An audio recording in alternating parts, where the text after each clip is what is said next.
圣希阿姨正在为瑞宝和辉宝准备出生300天的礼物。都知道宋爷爷木工手艺不错，殊不知圣希阿姨的雕刻手艺也很是精湛。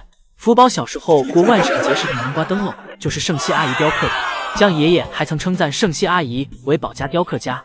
판다올드예술가 오승희 프로님, 승희 이모님이 지금 역시 예술 활동을 하고 있습니다. 판다올드 조각가 승희 이모님이 와우 정말 멋진 작품을。不过这次可能因为太久没练习雕刻了，圣希阿姨些许有些生疏了。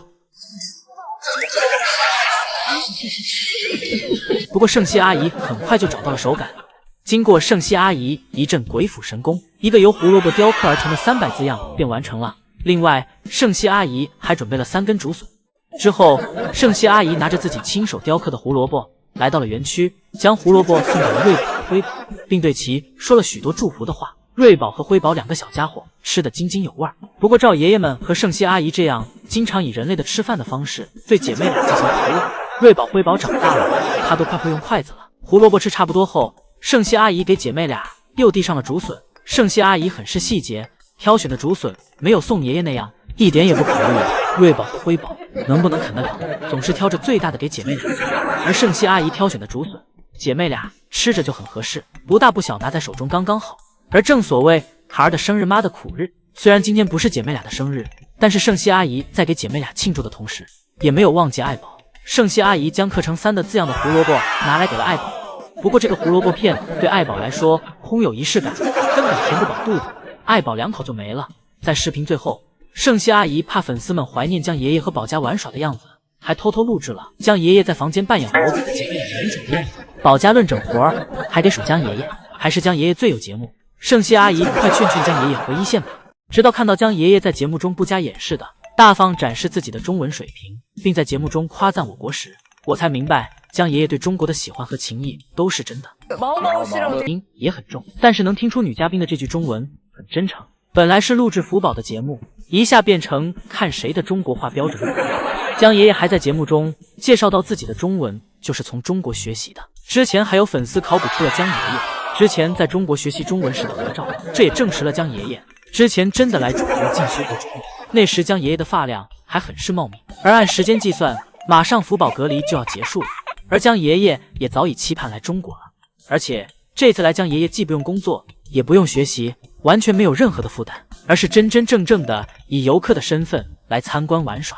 到时想必江爷爷看福宝的同时，还会去吃自己想吃的麻婆豆腐，特别喜欢这个四川的麻婆豆腐和想玩的九寨沟。有时间的话，我想去九寨沟。而想必江爷爷之所以培养圣希阿姨，也就是为了这时候吧。到时宋爷爷也一定会跟着，留有圣希阿姨自己在园区照顾宝家。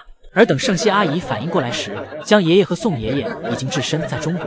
又是晴朗的一天，爱宝正在给自己做清洁，福宝在旁边玩耍。福宝看到爱宝在做清洁，过来找爱宝。爱宝看到福宝过来，还特意等了一下，没想到福宝过来之后就躲起来了。爱宝看福宝一直没来，躺在了凉席上给自己挠痒痒。这时福宝偷偷的看了一下爱宝，发现爱宝没看到自己，想要偷袭爱宝，但没想到爱宝早就已经看到了福宝，只是装作没看到而已。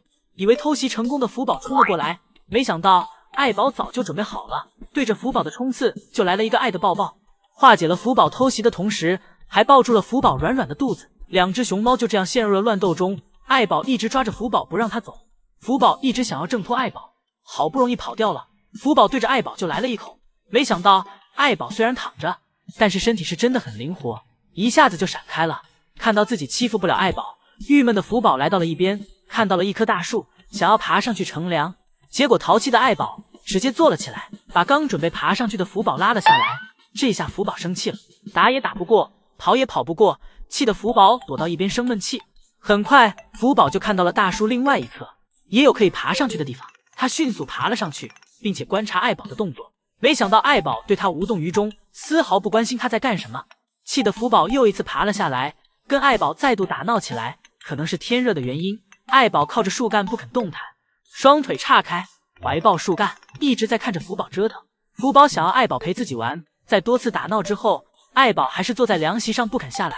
随后福宝找到梯子想要爬上凉席，但他突然被梯子卡住了，生怕自己掉下去的福宝一直在呼唤着爱宝，但是爱宝一点都不搭理福宝，一直背对着他，在经过了长时间的挣扎，福宝艰难爬上了凉席，随后就跟爱宝打闹了一会儿。知道自己打不过爱宝的福宝，装作去爬树的样子，看到爱宝没理自己，马上过来想要揍爱宝，结果被爱宝轻松的推了一下，直接推下了小亭子。福宝这时候还挺郁闷，躺着的他冥思苦想，也没能想到一个能打得过爱宝的好办法。最后艰难爬上小亭子的他，只能默默的从旁边路过，自己到一边玩去了。这时候的爱宝也知道福宝不会再吵自己了，躺在凉席上四面朝天，享受着平静的一刻。今天是宋爷爷和圣熙阿姨值班，宋爷爷忙着为福宝收拾着床上吃剩的竹子，而圣熙阿姨则负责为福宝搬送新的竹子，分工明确，工作起来速度也很快。圣熙阿姨将一捧竹子以及胡萝卜放置在了小躺椅上，而爷爷这边拿来了清理青团的工具，开始为福宝的小亭子清理青团。别人看了福宝的青团可能会嫌弃，但对于经常徒手抓青团的宋爷爷来说，竹子和青团没有什么区别。宋爷爷给小亭子打扫干净后，圣熙阿姨搬来了另一捧竹子。圣熙阿姨将竹子放到小亭子上后，打算给手里的窝头找一个合适的位置。圣熙阿姨心很细，找了一个刚才没有被青团电染过的地方。园区的工作完成，宋爷爷和圣熙阿姨一起离开园区。福宝靓丽登场，福宝看到小亭子上的窝头后，兴奋地跑了起来。福宝来到小亭子上后，根本等不及坐好，拿过窝头便开吃。福宝给自己稍微填了填肚子后，才想起还有人看着呢。福宝立马给自己调整位置，坐好后，福宝依旧是淑女一枚。福宝继续吃自己剩下的另一半。等福宝吃完小亭子上的食物后，福宝来到小躺椅上继续干饭。全部的食物吃完，福宝再去小树上睡一觉，上午的营业便结束了。福宝回去休息时，宋爷爷又来到园区。爷爷这次给福宝带了一个竹子做的遮阳伞，这是要给福宝安排一场夏威夷呀。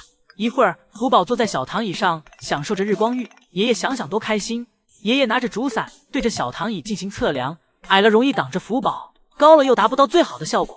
爷爷拿着竹竿不断进行拼接，一阵忙碌后，此时已经达到了爷爷心里预期的80%。爷爷又站到了远处看了一眼，查看到不足后，爷爷再次对竹伞进行调整。经过爷爷的反复调整和固定，福宝的夏威夷遮阳伞终于完成了。一会儿，福宝来到园区，看着自己的新玩具，开心的嘴角止不住上扬。福宝来到小躺椅上，站在竹伞下面，抬头张望，原因是上面有一块胡萝卜。福宝坐在小躺椅上，一边吃窝头，一边抬头看着头上的胡萝卜，像是在望梅止渴，亦或是在盘算着什么。福宝吃完窝头后，等不及的去吃这遮阳伞了。看来对于大熊猫来说，食物的摆盘也决定着食欲如何。福宝吃着吃着，便不自觉地站了起来，给竹伞薅过来，开始吃竹伞中间的胡萝卜。最后漂漂亮亮的竹伞让福宝造得支离破碎。